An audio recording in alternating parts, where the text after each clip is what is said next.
Hello class, welcome to Shivaji Group of Institutions online class.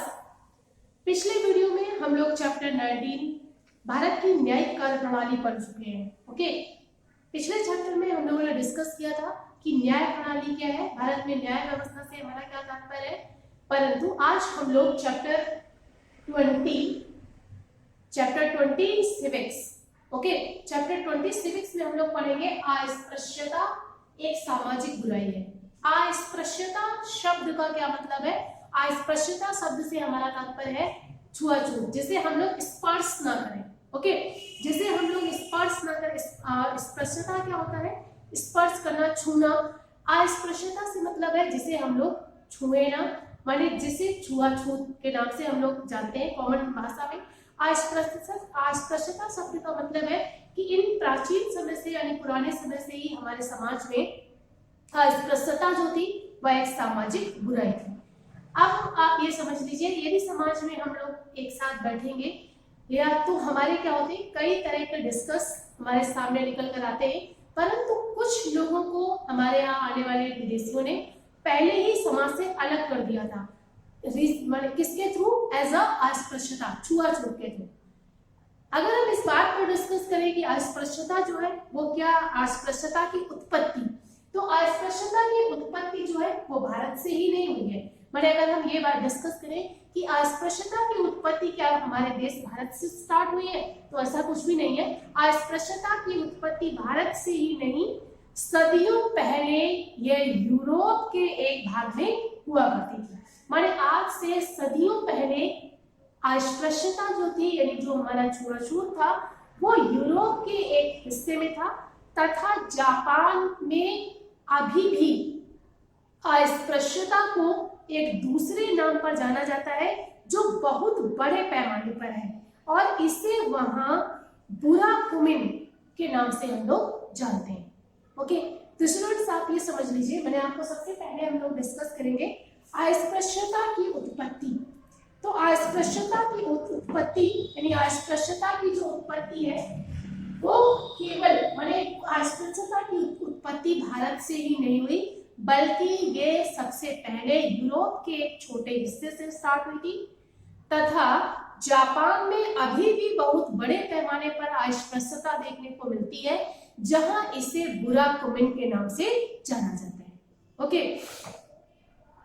परंतु भारत में अस्पृश्यता जो है वो संस्कृति के आधार पर, धर्म के आधार पर, इतिहास के आधार पर तथा राजनीति के आधार पर चलती चली आ रही है। माने हमारे इंडिया में जो हम लोग अस्पृश्यता से हम लोग परिचित हैं वो हमारे क्या है, सबसे पहले तो जाति यानी जाति के नाम पर, धर्म के नाम पर, संस्कृति के नाम पर, तथा इससे राजनीति के नाम पर भी आज हम लोग देखते चले आ रहे हैं।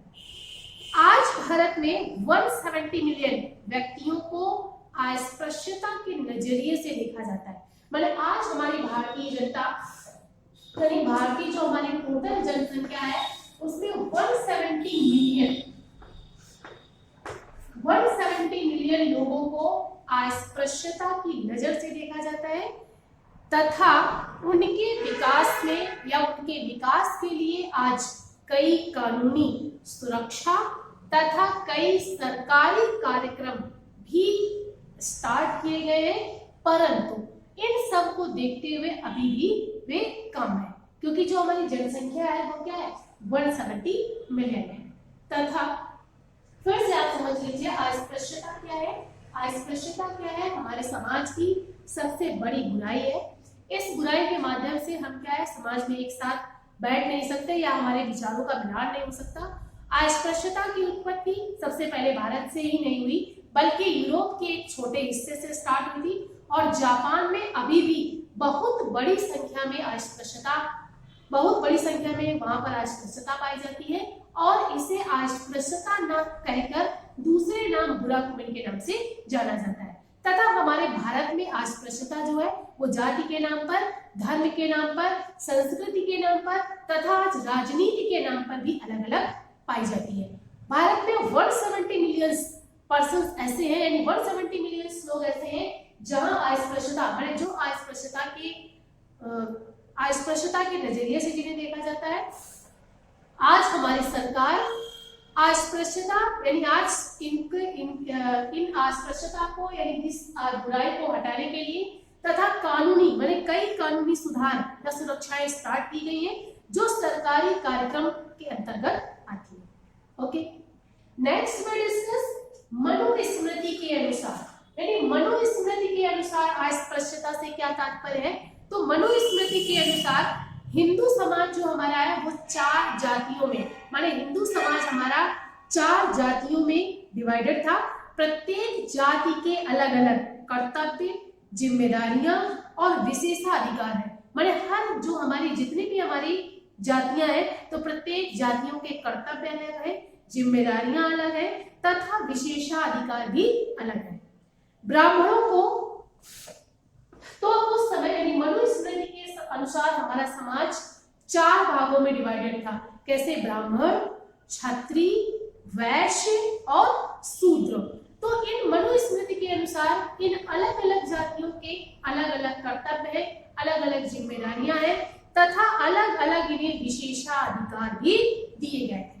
ओके, तो ब्राह्मणों का सबसे पहले मनुस्मृति के अनुसार हमें पता चलता है कि ब्राह्मणों का जो कर्तव्य था, ब्राह्मणों का जो कर्म था, यानी ब्राह्मणों को विद्वान का दर्जा दिया गया था। ओके, यानी ब्राह्मणों को विद्या अध्ययन करने के लिए तथा विद्या अध्ययन या दूसरों को विद्या अध्ययन कराने का कार्य दिया गया था, क्योंकि ब्राह्मणों को विद्वान का दर्जा दिया गया था। क्षत्रियों को योद्धा का माने क्षत्रियों को योद्धा का दर्जा दिया गया था। इसलिए अपने राज्य की सुरक्षा करने का जो काम था वो क्षत्रियों को सौंपा गया था। नेक्स्ट आगे हम लोग देखते हैं वैश्य यानी वैश्य हमारी कौन सी जाति माने तीसरी माने जिसे मनुस्मृति के अनुसार तीसरे रूप में तीसरी श्रेणी में रखा गया था। तो वैश्यों को व्यापार करने यानी व्यापार करने का दर्जा दिया गया था। माने वैश्य जो थे वो हमारे समाज में व्यापारी का कार्य करते थे। सबसे लास्ट जो हमारी कास्ट थी वो क्या थी?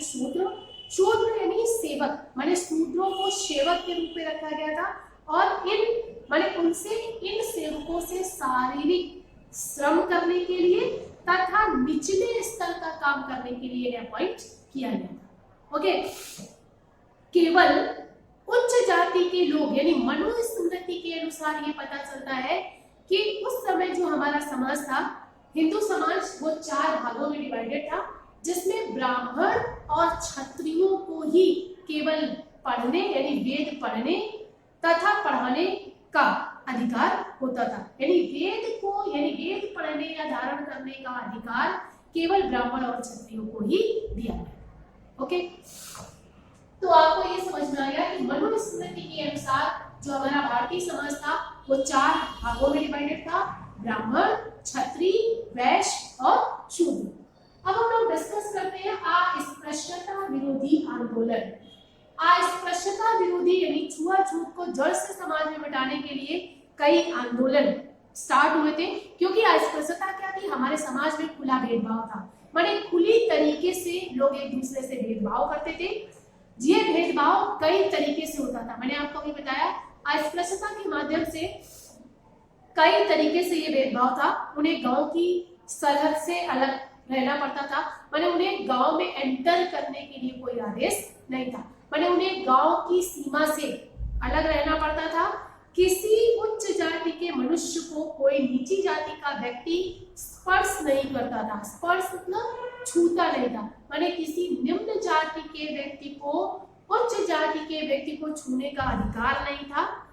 उच्च जाति के व्यक्ति अपने धर्म की पवित्रता को बनाए रखने के लिए यदि किसी निम्न जाति का व्यक्ति उसे छू लेता था तो पुनः उपनयन संस्कार कराते थे। ओके, माने जो भी हमारे समाज के रूल्स थे वो कैसे थे? बहुत ही स्ट्रिक्ट थे, बहुत ही कठोर थे। अस्पृश्यता के माध्यम से यदि किसी भी निम्न जाति का व्यक्ति किसी उच्च जाति के व्यक्ति को छू लेता था तो वो दोबारा उपनयन संस्कार कराते थे। जबकि कुछ लोग अस्पृश्यता को अपशकुन भी मानते थे। माने यदि किसी निम्न जाति के व्यक्ति ने उन्हें छू लिया तो ऐसी रूढ़िवादी ऐसी अंधविश्वासी लोग थे, वह लोग इससे अपशकुन भी मानते थे। वे उन्हें मंदिर में पूजा माने निम्न जाति के जो व्यक्ति थे उन्हें मंदिर जाने की इजाजत नहीं थी, उन्हें विद्यालय जाने की इजाजत नहीं थी, उन्हें पानी भरने यानी किसी जलाशय यानी कुएं या नदी के घाट से पानी तक भी नहीं लेने दिया जाता था। माने उन्हें कुएं से या नदी के घाट से, जिस घाट से उच्च जाति के लोग पानी भरते थे, उसे जाने की इजाजत नहीं थी। ओके, वे किसी और पानी लेने के लिए निर्भर नहीं रहते थे कि वो कहीं से भी पीने का पानी ले सकते हैं। उनके लिए जो था वो एरिया ही पूरी तरह से उनके होते थे। यहाँ तक कि उनका किसी भोजनालय, दुकान आदि में प्रवेश करना पूरी तरह से वर्जित था।